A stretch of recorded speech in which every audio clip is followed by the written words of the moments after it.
கிறிஸ்துவுக்குள் பிரியமானவர்களே, இன்றைய இறைவார்த்தை மார்க் எழுதிய நற்செய்தி 7ஆம் அதிகாரம் 1 முதல் 13 முடிய உள்ள வசனங்கள். ஒரு நாள் பரிசேயரும் எருசலேமிலிருந்து வந்திருந்த மறைநூல் அறிஞர் சிலரும் இயேசுவிடம் வந்து கூடினர்.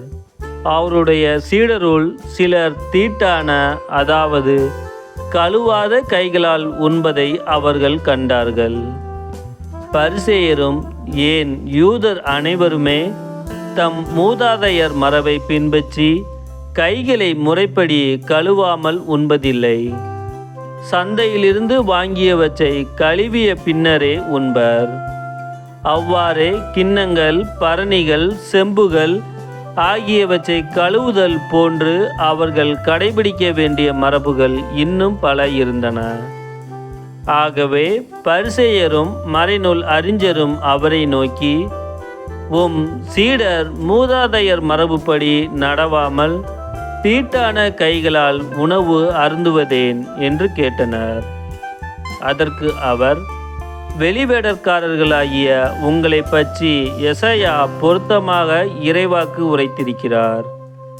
இம்மக்கள் உதட்டினால் என்னை போற்றுகின்றனர், இவர்கள் உள்ளமோ என்னை விட்டு வெகு தொலையில் இருக்கிறது. மனித கட்டளைகளை கோட்பாடுகளாக கற்பிக்கின்றனர். இவர்கள் என்னை வழிபடுவது வீண் என்று அவர் எழுதியுள்ளார். நீங்கள் கடவுளின் கட்டளைகளை கைவிட்டு மனித மரபை பின்பற்றி வருகிறவர்கள் என்று அவர்களிடம் கூறினார். மேலும் அவர், உங்கள் மரபை நிலைநாட்ட கடவுளின் கட்டளைகளை வெகு திறமையாக புறக்கணித்து விட்டீர்கள். உன் தந்தையையும் தாயையும் மதித்து நட என்றும், தந்தையையோ தாயையோ சபிப்போர் கொல்லப்பட வேண்டும் என்று மோசே உரைத்திருக்கிறார் அல்லவா? ஆனால் ஒருவர் தம் தாயையோ தந்தையையோ பார்த்து, நான் உமக்கு தர கடமைப்பட்டிருக்கிறது கொர்பான் ஆயிற்று, அதாவது கடவுளுக்கு காணிக்கையாயிற்று என்றால், அதன் பின் அவர் தம் தாய் தந்தைக்கு எந்த உதவியும் செய்ய நீங்கள் அனுமதிப்பதில்லை.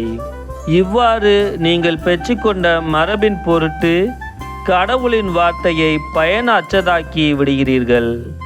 இதுபோல நீங்கள் பலவற்றை செய்கிறீர்கள் என்று அவர்களிடம் கூறினார்.